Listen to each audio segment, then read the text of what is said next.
Hello friend, हमारे YouTube channel में आप सभी का स्वागत है। हम लोग एलपी टेक्नीशियन ग्रुप डी के लिए जीके जीएस 40 नंबर का जो पूछा जाएगा उसी का सेशन देख रहे थे। और जो भी अगर मेरे चैनल के माध्यम से दोस्त पढ़ते हैं तो मज़ा आता ही होगा, और जो नहीं भी पढ़ते हैं तो मेरे चैनल से जुड़ जाएँ। और यहाँ इस चैनल के माध्यम से 40 नंबर का एवरीडे एक वीडियो प्रोवाइड किया जाता है, जिसके माध्यम से आप जीके जीएस को अच्छे तरह से एक हाई लेवल तक, मीडियम जिस तरह से एग्ज़ाम में पूछा जाता है उसी लेवल तक के क्वेश्चन कराए जाते हैं। और जो भी मेरे चैनल पे नए दोस्त हैं तो चैनल को सब्सक्राइब कर ले, साथ में बेल आइकन दबा ले। चलिए दोस्तों, वीडियो के माध्यम से देखते हैं। पहला है कि भारत ने किस देश के साथ 14 दिसंबर किस दिन को 14 दिसंबर 2017 को जल संसाधन, सड़क निर्माण और तथा समुद्री क्षेत्रों में सहयोग के लिए समझौता किया है। तो किस देश के साथ किया है बताइए? ये किया है मोरक्को के साथ। किस देश के साथ? तो मोरक्को देश के साथ। ठीक है, किसके लिए किया है? तो जल संसाधन के लिए, सड़क निर्माण के लिए और समुद्री क्षेत्रों के सहयोग के लिए। तो किसके साथ भारत समझौता किया है? तो मोरक्को के साथ। कब किया है? तो 14 दिसंबर 2017 को। ठीक है, नेक्स्ट। सदा-ए सरहद। सदा-ए सरहद क्या है? एक बस सेवा है। क्या है? बस सेवा है। तो ये किसके द्वारा जोड़ा गया है? कौन कौन से शहर है भारत के? तो दिल्ली और लाहौर के। दिल्ली और लाहौर के बीच सदा-ए सरहद सेवा, बस सेवा शुरू किया गया है। किसके बीच किया गया है? तो दिल्ली से लाहौर के लिए। कौन सा सेवा? तो सदा-ए सरहद। सदा-ए सरहद क्या है? बस सेवा है। ठीक है, तो दिल्ली से लाहौर के लिए शुरू किया गया है। दोस्तों, इस तरह से आपको जीके जीएस पढ़ा देंगे और इतना लेवल तक आपको हो जाएगा कि आप किसी भी एग्ज़ाम के लिए हेल्पफुल हो जाएगा। ठीक है, तो वीडियो पूरा ज़रूर देखा कीजिए। और इस तरह से आपको डिस्क्राइब करके बताते हैं कि हमको नहीं लगता है कि आपको समझ में नहीं आता होगा। ठीक है, तो वीडियो को पूरा देखें और आपको नेसेसरी है कि समझ में आएगा, नहीं आएगा समझ में तो हम हैं आपको समझाएंगे। ठीक है, चलिए नेक्स्ट क्वेश्चन देखते हैं। एलिसा परीक्षण किसके निदान के लिए किया जाता है? तो एड्स के लिए किया जाता है। किसके लिए? एड्स के लिए। ठीक है, और एड्स दिवस कब मनाते हैं बताइए? तो 2 दिसंबर को मनाते हैं। कब मनाते हैं? 2 दिसंबर को। एड्स किसके द्वारा होता है? तो वायरस के द्वारा होता है। किसके द्वारा होता है? वायरस के द्वारा होता है। ठीक है, नेक्स्ट। समुद्री मील किसका मात्रक है? तो नौ परिवहन का है। किसका है? नौ परिवहन। जो नाव के द्वारा या फिर जहाज़ों के द्वारा, पानी के जहाज़ों के द्वारा जो माल लाए जाते हैं दूसरे देशों से या फिर कहीं दूसरे देशों से ही पानी, तो नाव जो भी जहाज़ चलता है तो समुद्री एरिया में चलता है। तो जो नाव जहाज़ों के द्वारा जो लाया जाता है उसी को हम लोग नौ परिवहन बोलते हैं। ठीक है, यानी समुद्री मील में नापते हैं, नॉटिकल मील ही इसी को बोलते हैं। ठीक है, नेक्स्ट। टूटते हुए तारे के संबंध में निम्नलिखित में से कौन सा कथन सही है?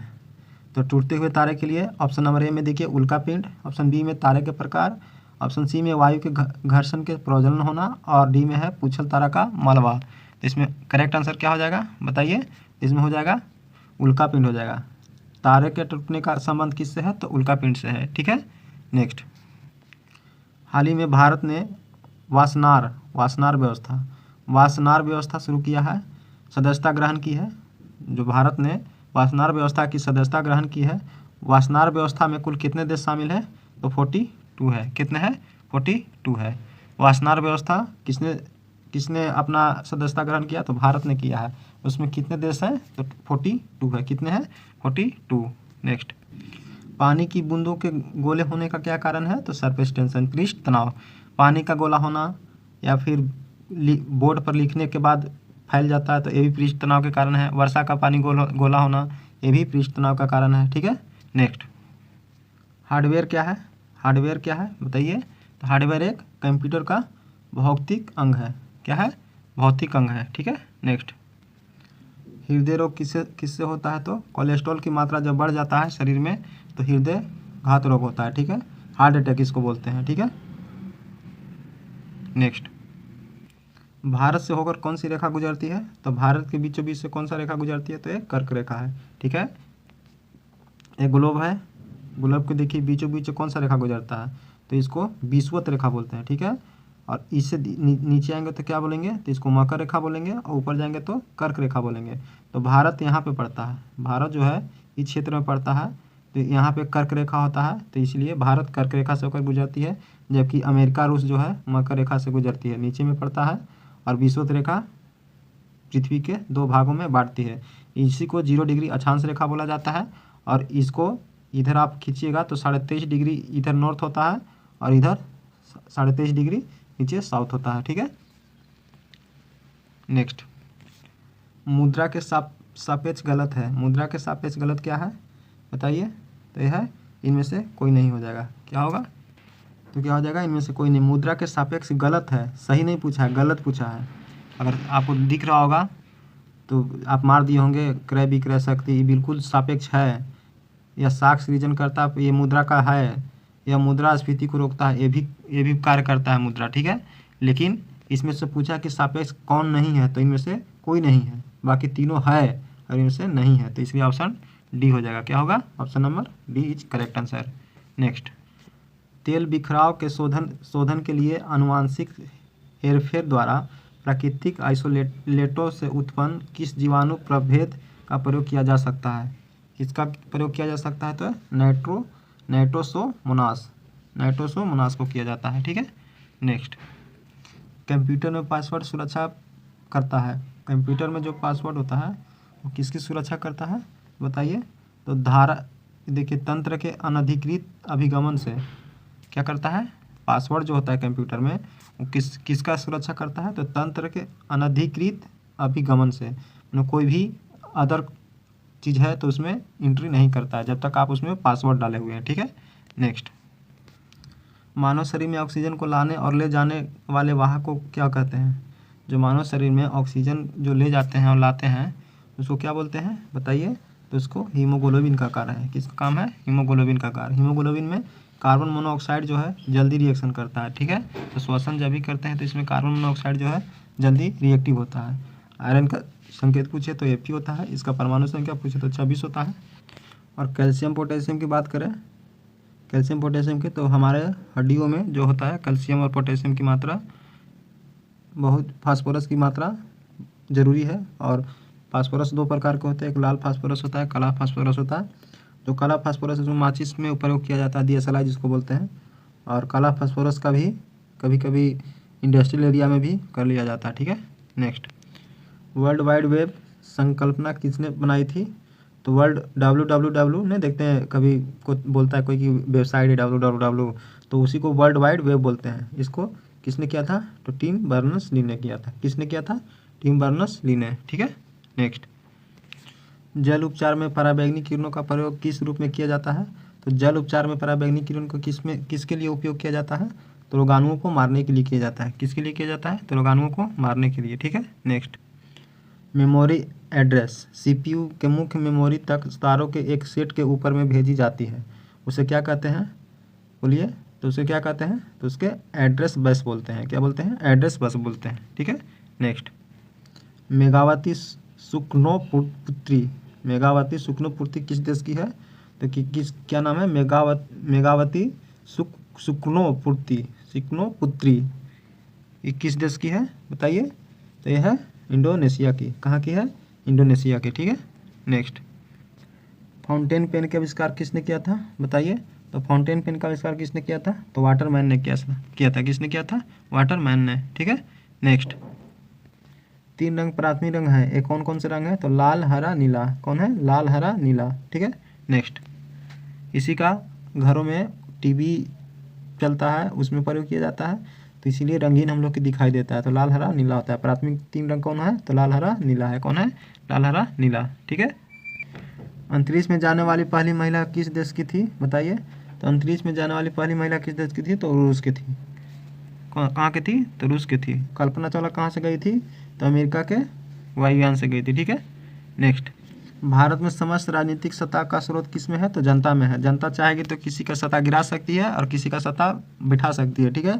तो समस्त राजनीतिक सत्ता किस में है? भारत में समस्त राजनीतिक सत्ता किस में निहित है? तो जनता में निहित है, ठीक है। तो ऐसा मत मार दीजिए कि संसद में निहित है। संसद में निहित नहीं होता है, जनता में। जनता जब चाहेगी तो उसको हटा सकती है कुर्सी से और जब चाहेगी तो उसको बैठा सकती है, ठीक है। नेक्स्ट, निम्नलिखित में से कौन सा परमाणु का भाग नहीं है? कौन सा परमाणु का भाग नहीं है बताइए। तो कौन सा परमाणु का भाग नहीं है? तो प्रोटॉन हो जाएगा। क्या हो जाएगा? प्रोटॉन हो जाएगा। बाकी इलेक्ट्रॉन जो है परमाणु का भाग है। इलेक्ट्रॉन जो है परमाणु का भाग है। न्यूट्रॉन जो है परमाणु का भाग है, ठीक है। नेक्स्ट, वन उत्पादन और कृषि किस क्षेत्र के अंतर्गत आता है, यानी किस सेक्टर के अंतर्गत आता है बताइए। तो कौन कौन? वन और कृषि किसके अंतर्गत आता है? तो प्राथमिक क्षेत्र के अंतर्गत, ठीक है।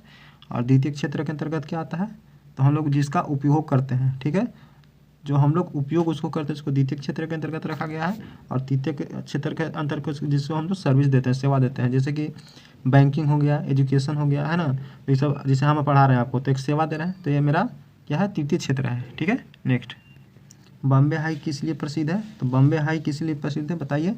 तो बॉम्बे हाई किस लिए है, तो यह पेट्रोलियम के लिए है, क्योंकि वहाँ पेट्रोलियम ज़्यादा मात्रा में निकाला जाता है, इसलिए बॉम्बे हाईटेक पेट्रोलियम के प्रसिद्ध है। किसके लिए प्रसिद्ध है, तो पेट्रोलियम के प्रसिद्ध है, ठीक है। नेक्स्ट, अल्बर्ट आइंस्टीन क्या है, तो अल्बर्ट आइंस्टीन क्या है, तो एक फिजिसिस्ट है, क्या है, फिजिसिस्ट है, ठीक है। देखिए फिजिशियन यहाँ दिया है तो इसको मत मार दीजिएगा, फिजिसिस्ट है, कौन है, फिजिसिस्ट है, कौन, अल्बर्ट आइंस्टीन। अल्बर्ट आइंस्टीन का बराबर फार्मूला क्या होता है, ई बराबर MC स्क्वायर, क्या होता है, MC स्क्वायर। सी क्या है, प्रकाश की चाल होता है, ठीक है, प्रकाश की वेग होता है, ठीक है। नेक्स्ट, संत कबीर किसके शिष्य थे, तो रामानंद के शिष्य थे, किसके थे, तो रामानंद के, कौन, संत कबीर। संत कबीर किनके शिष्य थे, तो रामानंद के शिष्य थे, ठीक है। नेक्स्ट, अफीम पौधे के किस भाग से बनाया जाता है, तो अफीम जो होता है पौधे के किस भाग से बनाया जाता है बताइए, तो ये बनाया जाता है फूल से, कली से, फूल के जो कली होता है उसी से अफीम प्राप्त किया जाता है, ठीक है। नेक्स्ट, सिलिकॉन किसका पॉलीमर है बताइए, तो सिलिकॉन किसका पॉलीमर है, तो इसको ऑप्शन पढ़ के आपको सुनाते हैं। पहला में है टेट्रा एल्कीन सिलेन, सिलिकॉन टेट्रा क्लोराइड, और ऑप्शन 2 को दिखाते हैं। तो सिलिकॉन का क्या पॉलीमर है, तो डाई एल्कीन डाईक्लोरोसिलेन। सिलिकॉन का पॉलीमर क्या है, तो डाई एल्कीन डाईक्लोरोसिलेन है, क्या है, डाई एल्कीन डाईक्लोरोसिलेन, ठीक है। किसका है बताइए, तो सिलिकॉन का पॉलीमर है, किसका है, सिलिकॉन का पॉलीमर है, ठीक है।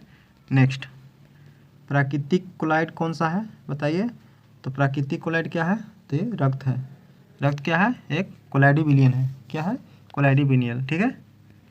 निम्नलिखित में से किस में सिल्वर नहीं होता है, तो किस में सिल्वर नहीं होता, तो जर्मन सिल्वर में सिल्वर नहीं होता है, ठीक है। ये बुलाने के लिए दिया गया है, बाकी रूबी सिल्वर में सिल्वर होता है, लूनर कास्टिंग में भी सिल्वर होता है, हॉर्न सिल्वर में भी सिल्वर होता है, लेकिन जर्मन सिल्वर में सिल्वर नहीं होता है, ठीक है। नेक्स्ट, विटामिन B12 में कोबाल्ट की मौजूदगी को सर्वप्रथम किसके द्वारा सिद्ध किया गया था, तो किसके द्वारा सिद्ध किया गया था, स्पेक्ट्रोस्कोपी द्वारा, किसके द्वारा, स्पेक्ट्रोस्कोपी द्वारा। विटामिन B12 में कोबाल्ट की मौजूदगी को सर्वप्रथम किसके द्वारा सिद्ध किया गया था, स्पेक्ट्रोस्कोपी द्वारा, किसके द्वारा, स्पेक्ट्रोस्कोपी द्वारा सिद्ध किया गया था, ठीक है। DNA किससे संबंधित है, DNA RNA से संबंधित है, किससे संबंधित है, तो RNA से। WBC का कार्य क्या है, तो हमारे शरीर में जो भी रोग होता है उसको उससे बचाना, प्रतिरक्षा करना, यानी शरीर को रक्षा करना। शरीर का सैनिक किसको बोलते हैं, तो WBC को बोलते हैं। RBC का क्या कार्य है, तो RBC हमारे शरीर में पाया जाता है, रेड ब्लड कॉर्पस्कल होता है, और इसका WBC का फुल फॉर्म होता है वाइट ब्लड कॉर्पस्कल होता है, ठीक है। और इसका जीवन काल अगर पूछे तो कितना दिन होता है बताइए, तो 5 से 6 दिन, सॉरी दोस्तों 5 से 6 दिन बोल रहा है, 100 से 120 दिन होता है। RBC का जीवन काल कितना होता है, 100 से 120 दिन, जबकि WBC का जीवन काल कितना होता है, तो कहीं कहीं 5 से 7 दिन देता है, लेकिन एक्चुअल में इसका आंसर होता है 7 से 10 दिन WBC का जीवन काल होता है, ठीक है। NCERT में देखिएगा तो 7 से 10 दिन दिया गया है, लेकिन ऐसे आपको बुक में जनरल मिलेंगे 3 से 5 दिन या 5 से 7 दिन, ठीक है। दोनों आपको डाटा बता दिए हैं। और RBC का जीवन काल कितना होता है, तो 100 से 120 दिन या 20 से 120 दिन, ठीक है। और RNA में क्या, RNA किससे संबंधित है, DNA से, और DNA किससे संबंधित है, RNA से। DNA कहाँ पाया जाता है, RNA तो ये केंद्रक में पाया जाते हैं, कहाँ पाए जाते हैं, तो केंद्रक में। RNA DNA कहाँ पाए जाते हैं, तो केंद्रक में, ठीक है। इसका फुल फॉर्म पूछे, राई न्यूक्लियो एसिड होता है, राई न्यूक्लियो एसिड, ठीक है। नेक्स्ट, तो इसका क्या होता है, राइबो न्यूक्लिक एसिड होता है, ठीक है, राइबो न्यूक्लिक एसिड RNA का, ठीक है। नेक्स्ट, भारत के सुपर कंप्यूटर का नाम क्या है बताइए, तो भारत के सुपर कंप्यूटर का नाम क्या है, तो परम 100, परम 1000, क्या नाम है, परम 1000, ठीक है, सुपर कंप्यूटर का नाम है, ठीक है। नेक्स्ट, निम्नलिखित में से कौन सा वाद्य यंत्र वायु द्वारा संचालित होता है, तो कौन सा होता है बताइए, तो वायु द्वारा क्या बजाया जाता है, शहनाई। शहनाई क्या बजाते हैं, फूंक के बजाते हैं, लेकिन बीना जो होता है इसको वायु द्वारा नहीं बजाया जाता है, सितार भी नहीं बजाया जाता, संतूर भी नहीं बजाया जाता, ठीक है। चलिए नेक्स्ट देखते हैं। और शहनाई वादक कौन है, बिस्मिल्ला खान, कौन है, बिस्मिल्ला खान। संतूर वादक कौन है, तो शिव कुमार शर्मा है, ठीक है। नेक्स्ट, डॉस का विस्तार रूप क्या होता है, तो डिस्क ऑपरेटिंग सिस्टम होता है। क्या होता है? Disk operating system. पहला में डिस्क ऑफसेट सिस्टम, बिल्कुल गलत है। डायरेक्ट ऑफसेट सिस्टम, ये भी गलत है। डॉट ऑपरेटिंग सिस्टम, ये गलत है। डिस्क ऑपरेटिंग सिस्टम, तो ऑप्शन नंबर क्या हो जाएगा? डी हो जाएगा। क्या हो जाएगा? Option number D. ठीक है, नेक्स्ट। आईटी का फुल फॉर्म पूछा है, विस्तार रूप उसी को बोलते हैं फुल फॉर्म। तो इन्फॉर्मेशन टेक्नोलॉजी होता है। क्या होता है? इन्फॉर्मेशन टेक्नोलॉजी आईटी का। दोस्तों इस तरह से आपको क्वेश्चन इस लेवल में आपको नहीं मिलेगा, बहुत कम यूट्यूब पर मिलेगा। तो कृपया वीडियो को पूरा से ज़रूर आप देखें और बने रहें वीडियो में, और एक लाइक ज़रूर करके जाया कीजिए। चलिए नेक्स्ट क्वेश्चन देखते हैं। भारत एवं पाकिस्तान का विभाजन किस योजना के तहत हुआ था? बताइए। तो लॉर्ड माउंटबेटन योजना के तहत हुआ था। किसके द्वारा हुआ था? लॉर्ड माउंटबेटन योजना के तहत। ठीक है, नेक्स्ट। और क्रिस मिशन भारत कब आया था? बताइए। तो 1928 में आया था। आना था उसको कब? 1927 में आना था, लेकिन एक साल बाद 28 में आया था। रिपोर्ट कब पेश किया था? तो 1927 में किया था। ठीक है, नेक्स्ट। भारत में आर्थिक उदारीकरण का जनक किसे कहा जाता है? बताइए। तो डॉक्टर मनमोहन सिंह को, एक अर्थशास्त्री, और भारत के 2014 के पहले कौन प्रधानमंत्री? तो डॉक्टर मनमोहन सिंह ही थे। इनको, ये एक अर्थशास्त्री हैं, इसीलिए इनको उदारीकरण का क्या माना जाता है? जनक। ये जब तक प्रधानमंत्री रहे हैं तब तक ये गृह रक्षा क्या बोलते हैं, वित्त मंत्री भी रह चुके हैं। ये जो है वित्त मंत्री भी रह चुके हैं। तो इनके शासनकाल में कभी भी भारत में न किसी को गरीबी आया है और न कभी कर्ज हुआ है। ठीक है, न पैसा किसी तरह से किसी को कर्ज में नहीं डूबने दिए हैं, इसीलिए इनको उदारीकरण का जनक माना जाता है। ठीक है, नेक्स्ट। निम्नलिखित में से कौन सा एक सूखाग्रस्त क्षेत्र है? कौन सा है सूखाग्रस्त क्षेत्र? बताइए। तो ये है रायलसीमा। कौन सा है? रायलसीमा। रायलसीमा एक सूखा क्षेत्र है। ब्रह्मपुत्र डेल्टा, इसमें पानी रहता है। महानदी में पानी रहता है। तमिलनाडु के तट में भी पानी रहता है, क्योंकि समुद्री इलाका है। ठीक है, तो दोस्तों ये रहा 40 जीके जीएस का और साइंस का एक सेशन। हम उम्मीद करते हैं कि आपको अच्छा लगा होगा। अगर एक अच्छा लगे तो एक लाइक कर दीजिए, वही मेरा मोटिवेशन होता है। और ज़्यादा से ज़्यादा इस वीडियो को शेयर करें, ताकि और लोगों को इस जीके जीएस से वंचित न रहें। ठीक है, ठीक है दोस्तों, मिलते हैं नेक्स्ट वीडियो में। बहुत बहुत धन्यवाद।